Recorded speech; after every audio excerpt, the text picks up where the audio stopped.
Kileleni mwa msimamo wa ligi kuu Tanzania bara kati ya Yanga na Simba mapema imeanza. Ndio. Na hiyo ni baada ya kile alichokifanya wekundu wa Msimbazi Simba leo hii, mabao kutoka kwa Ismail Olivier Toure katika dakika 45 plus kuelekea mapumziko, na kisha bao la pili lililofungwa na Elie Mpanzu Kibisawala katika dakika 69 yalitosha kuwafanya wekundu wa Msimbazi Simba kuanza ligi kuu Tanzania bara vyema kwa msimu 2026-2027 kwa mabao 2-0 wakiwa ugenini dhidi ya Kagera Sugar ambayo kocha wake ni mchezaji wao wa zamani Juma Kaseja.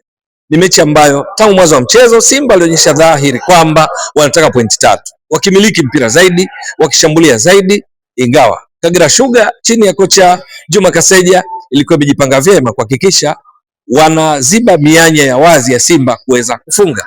Lakini ni kuelekea mapumziko ndipo hatimaye Simba wakapata bao la utangulizi lililofungwa na Ismail Olivier Toure kwa kichwa, kabla katika kipindi cha pili Simba kuongeza nguvu zaidi, hasa baada ya kuingia kwa Elie Mpanzu Kibisawala alitoa nafasi ya mchezaji wa kimataifa kutoka Mali Ibrahim Doumbia, miongoni mwa mabadiliko aliyofanya.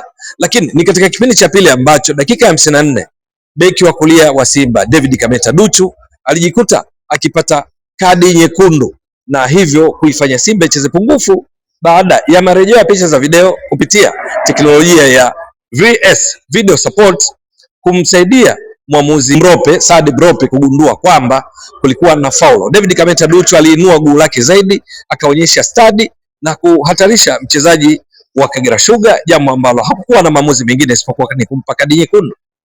Simba akiwa anacheza pungufu, unaweza kusema ilikuwa tatizo kwa Kagera Sugar, kwa sababu ni katika nyakati ambazo wakahamasika zaidi kwenda juu kwa wingi kujaribu kupata bao la kusawazisha, kwa kujua kwamba tayari wana faida ya kuwa wengi zaidi kulinganisha na Simba, ile numerical advantage, kwa sababu wao walikuwa 11 kamili, Simba wakiwa 10 pamoja na kipa wao Mahamadou Tanja Chibo. Lakini wekundu wa Msimbazi Simba wakiwa na wachezaji nyota Libase Gay, Anise Ura wakaonyesha utulivu. Katika dakika ya 69 ndipo wakafunga bao la pili, wakati kiungo wao wa kimataifa kutoka Nigeria ambaye amemsajili kutoka katika ligi kuu ya Afrika Kusini klabu ya Stellenbosch, huyu Ibrahim Jabbar alitoa pasi nzuri kwa Libase Gay, alikuwa kwenye kiwango bora sana na ambaye mwisho wa mchezo alikuwa ndiye mchezaji bora wa mechi, akawatambuka kiufundi wachezaji wawili wa Kagera Sugar kabla ya kumpasia Elie Mpanzu Kibisawala aliyemzunguka golikipa Saidi Kipao aliyekuwa ametoka pasipo kufanya hesabu zake vizuri, na hivyo Mpanzu kuweka mpira wavuni. Ni goli ambalo lilifanya Simba iongozi kwa mabao 2-0, wakiwa walidumu mpaka mwisho wa mchezo, ingawa Kagera Sugar walifanya jitihada kadhaa za kutaka kusawazisha. Inaendelea katika miezi 3-2-1 wakifanya jitihada kadhaa, tukio mojawapo likiwa ni la Mudathir alikuwa amepata nafasi nzuri yeye na golikipa Mahamadou Tanja Jibo, lakini badala ya kupiga shuti lenye nguvu akajikuta akipiga mpira mwepesi ambao golikipa Mahamadou Tanja Jibo aliucheza. Ni katika kipindi cha pili ambacho golikipa Mahamadou Tanja Jibo alikuja kuumia wakati alipogongana na mchezaji nyenyezi wa Kagera Sugar na kujikuta akilazimika kutoka, akaingia Hussein Abel, lakini mpaka mwisho wa mchezo Simba wakaibuka na ushindi huo wa mabao 2-0, Simba ikiwa imetawala zaidi mchezo, kumiliki mpira kwa 51%, Simba ikipiga mashuti 9, 6 akilenga shabaha, wakati wenyeji Kagera Sugar wakipiga mashuti 6, 3 akilenga shabaha, Simba wakiibuka na ushindi waliostahili wa mabao 2-0 kutokana na kiwango kizuri walichokionyesha. Kwa Kagera Sugar yapo mambo mengi mazuri ya kuyaondoka nayo kutoka kwenye mchezo huu, lakini kubwa zaidi ni kwamba kuna nyakati walikuwa wanaheshimu Simba, lakini kuna nyakati nao wakataka kupishana Simba. Bahati mbaya tu ni kwamba pasi zao nyingi zilizowafanya wamiliki mpira kwa 49% hazikuwa za kwenda mbele, nyingi ilikuwa ni sideway passes, kushoto kulia, kiasi fulani kilichangia kuwapunguzia nasibu ya kufunga, na ndio maana dakika zote 90 za mchezo wakipiga mashuti 3 tu yaliyolenga shabaha. Bila shaka kocha Juma Kaseja ataona ni kwa namna gani na benchi lake la ufundi kuimarisha namna wanavyomiliki mpira, iwe kwa kuleta madhara kwa wapinzani, na hasa kwa kuzingatia kwamba walicheza na Simba ambayo inafahamika katika mchezo mara nyingi wao ndio wanaomiliki zaidi mpira, na ndicho kilichotokea.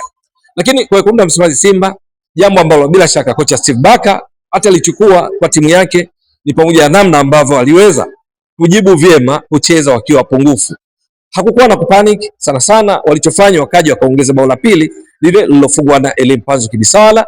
Lakini jambo kubwa zaidi ni kwamba kwa ushindi wa mabao 2-0 aliopata, pointi 3 muhimu zimewafanya baada ya raundi ya kwanza kwa kila timu pale juu kileleni. Wanaoongoza ni Singida Black Stars kwa sababu katika mchezo wao dhidi ya Fountain Gate walishinda 3-0. Wanafuatia Wananchi Yanga walioshinda 3-1 dhidi ya Namungo, alafu Wekundu wa Msimbazi Simba wanashika nafasi ya 3 nao wana pointi 3, wana mabao 2 kama goal difference sawa na Yanga ambao wao walishinda 3-1, goal difference mabao 2, lakini kwenye kipengele cha kwamba nani kafunga mabao mengi ndipo Yanga wanakuwa juu ya Simba. Kwa mapema mechi ya kwanza tu tayari wakubwa hawa Kurwa na Doto wa Kariakoo wako juu kileleni katika nafasi ya 2 na ya 3. Lakini ushindi wa Simba leo hii dhidi ya Kagera Sugar umewaonyesha kwamba wao bado ni wababe zaidi dhidi ya wapinzani wao Kagera Sugar, kwa sababu katika mechi 30 zilizopita Simba walikuwa na rekodi ya kushinda mechi 16, Kagera Sugar kushinda mechi 7, sare ikiwa mechi 7. Lakini ushindi wa leo hii wa Simba maana yake katika mechi 31 sasa Simba wanaregister wanaweka rekodi ya ushindi wa 17, ila hali Kagera Sugar wakiwa wanabaki na ushindi mara 7, sare zikiwa 7. Swali la kujiuliza ni kwamba je, baada ya kile kilichotokea leo hii Simba wataendeleza kwa kiasi gani kasi yao hii, na hasa kutokana kile walichokionyesha katika mechi hii dhidi ya Kagera Sugar na kushinda 2-0 ugenini, na vipi kuhusu pengo la David Kameta Ducho ambaye alikuwa akicheza nafasi ambayo Kapombe nahodha ndiye huanza mara kwa mara. Yote ni swala la kusubiri na kuona namna ambavyo Simba watareact katika kuhakikisha eneo la beki wa kulia bado linaendelea kwa imara. Tunafahamu anaye Nathaniel Chilambo pia, lakini golini Mahamadou Tanjajibo atakuwa na utimamu kiasi gani kurejea langoni yeye kama kipa wa kwanza katika mechi zinazofuata. Sasa kwa ushindi huu na kile alichokionyesha Simba, hasa kuendelea kuwa tishio katika maeneo ya pembeni, anakocheza Anise Ura, anakocheza Libase Gay, Elie Mpanzu alipoingia ikawa balaa kwa Kagera Sugar. Eneo la kati Ibrahim Jabbar anaendelea kuonyesha ubora wake katika kuifanya Simba iwe imara sana eneo la kati. Ni dhahiri kwamba wote hawa na katika eneo la kiulinzi Roshan Jiriek na wenzake wakiendelea kuwa bora, ni kwamba Simba kwa kile alichokionyesha leo hii wengi wanaweza wakaumia, wengi wanaweza wakajikuta wakipoteza pointi 3 endapo wataendeleza kilicho bora kama kile alichokionyesha leo hii dhidi ya Kagera Sugar. Mtazamaji wa Mbwaduke Stats Sport Next Level, endelea kuunga mkono channel hii kwa kuhakikisha kwamba una subscribe, una share, una like na kucomment. Mwasilishaji wako ni mimi Ramadhani Mbwaduke almaarufu kama Mzee wa Data. Shukran jazilan. Bye bye.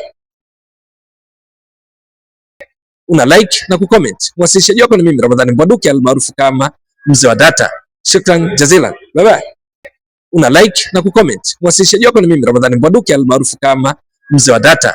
Shukran jazilan. Bye bye. Una like na kucomment. Mwasilishaji wako ni mimi Ramadhani Mbwaduke almaarufu kama Mzee wa Data. Shukran jazilan. Bye bye.